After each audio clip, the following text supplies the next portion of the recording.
विश्वशांती बुद्ध विहाराची नियोजित जागा ही जायकवाडी प्रकल्पाच्या वसाहतीमध्ये गेल्या 35 वर्षापासून होती आणि त्या ठिकाणी पंचध्वज लावण्यात आलेला होता।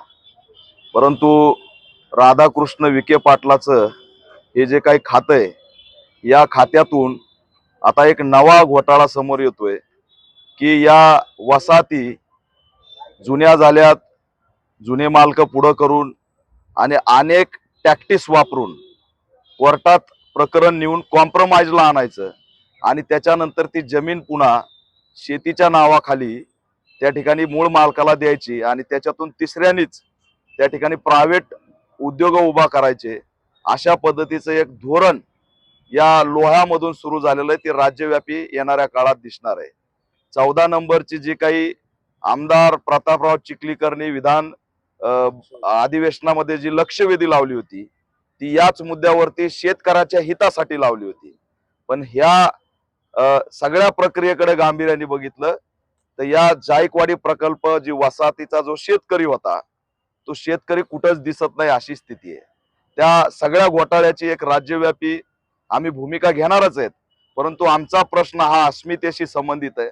आमचा पंचध्वज त्या ठिकाणाहून काढण्यात आलेला आहे आणि तो काढण्याच्या आधी ज्यांनी काढला त्यांच्या संदर्भात या पोलीस स्टेशनला कोटलवार नामक यांनी एक तक्रार दिलेली, अर्ज दिलेला आहे आणि त्या अर्जाच्या नंतर दबावाची भूमिका त्या ज्यांनी झेंडा लावला होता त्यांच्यावर आलेली आहे। त्या सगळ्या ऑर्डर मध्ये कोर्टाच्या दिसतंय की झेंडे आणि धार्मिक स्थळ सोडता तुम्ही जमीन घेऊ शकता आणि ते झेंडे काढून देण्याची जबाबदारी ही शासनाची नाहीये। म्हणून शासनाला मध्ये इन्व्हॉल्व न करता याच लोकांना भयभीत करून झेंडे काढता येत आहेत का, अशा पद्धतीचा एक घाट त्या ठिकाणी घातला आणि त्या उद्देशातून हा झेंडा निघाला। अनेक धम्म परिषदा तिथं झाल्यात, अनेक जयंत्या तिथं झाल्यात आणि हे लोह्याचं अस्मितेचं प्रतीक आमचं होतं।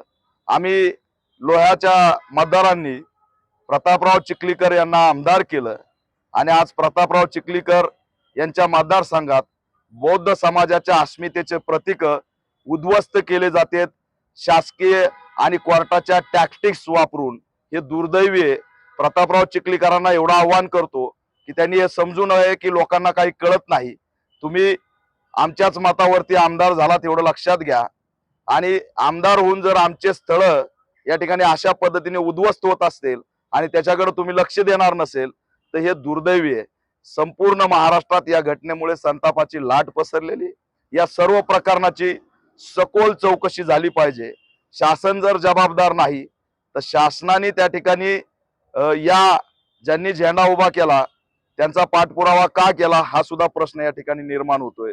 म्हणून राधाकृष्ण विखे पाटील ते बॉटम पर्यंत हा मोठा घोटाळा झालेला आहे आणि अशाच पद्धतीने महाराष्ट्रातल्या जमिनी घशात घालण्याचा कार्यक्रम पुढच्या काळात होईल का हा प्रश्न निर्माण झालाय।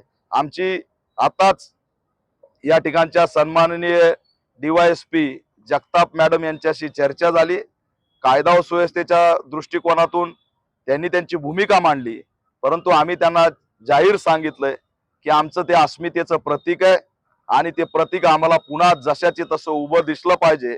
त्यासाठी ज्या लोकांनी ज्यांनी तो झेंडा काढलेला आहे त्यांना आणि त्यांच्या मोबाईलवर कुणाकुणाचे दबावाचे कॉल आलेत का, त्या ठिकाणी SP कार्यालयामध्ये या गाय समुद्रे यांचा उपदेशन झालं पाहिजे।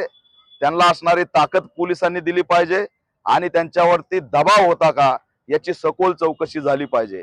तातडीने पोलिसांनी करोडो रुपयाचा हा हे प्रकरण असल्यामुळे गाय समुद्रे यांना पोलीस संरक्षण दिलं पाहिजे, कारण त्यांच्या जीवितास धोका आहे आणि तसं संघटना या ठिकाणी अर्ज सुद्धा देणार आहे। मी अपेक्षा बाळगतोय की लोह्यातले समाज बांधव याच्यावरती ठोस भूमिका घेतील आणि पोलीस यंत्रणा सुद्धा सामाजिक सलोखा आणि शांतता राखण्यासाठी आमचा झेंडा परत लावून देण्यासाठी मार्ग काढतील। जर मार्ग नाही निघाला तर या पावसाळी अधिवेशनात आणि कधीही आम्ही राज्यात आंदोलन करू, परंतु आमचा झेंडा काढण्यामागे इथले आमदार प्रतापराव चिखलीकर यांचा मोठा हात आहे हे या माध्यमातून मी जाहीर करतो। त्यांच्याकडून अपेक्षा बाळगतो की ती जागा सोडता बाकी जागा त्यांनी बाजूला केली तरी हरकत नाही। धक्कादायक आहे की जसं पंचध्वज होता तसंच तिथं एक मारुती मंदिर सुद्धा होतं। ते मारुती मंदिर तसंच ठेवलेलं आहे, पण ध्वज मात्र काढलेला आहे. तर याच्या मागे एक जातीय मानसिकता सुद्धा दिसते आणि त्याची सुद्धा चौकशी झाली पाहिजे. झेंडा काढून त्या दबाव आणून या ठिकाणी जी मोठी घटना घडवण्याचा प्रयत्न केलाय, याची संपूर्ण सखोल चौकशी झाली पाहिजे, अशी ऑल इंडिया पॅन्थर सेनेने आज मागणी केलेली. पुढं हा झेंडा आता आम्हाला प्रशासनानेच खोडून सांगितलंय की झेंडा काढला काय आणि पुढं काही झालं काय त्याशी शासनाचा संबंध नाही. त्याच्यामुळे पोलीस प्रशासन आणि शासनाला मी आव्हान करतो की तुमचा जर संबंधच नाही तर कोणत्याच गोष्टीत तुम्ही आम्हाला डिस्टर्ब करू नका. आम्हाला काय करायचं ते केलं जाईल.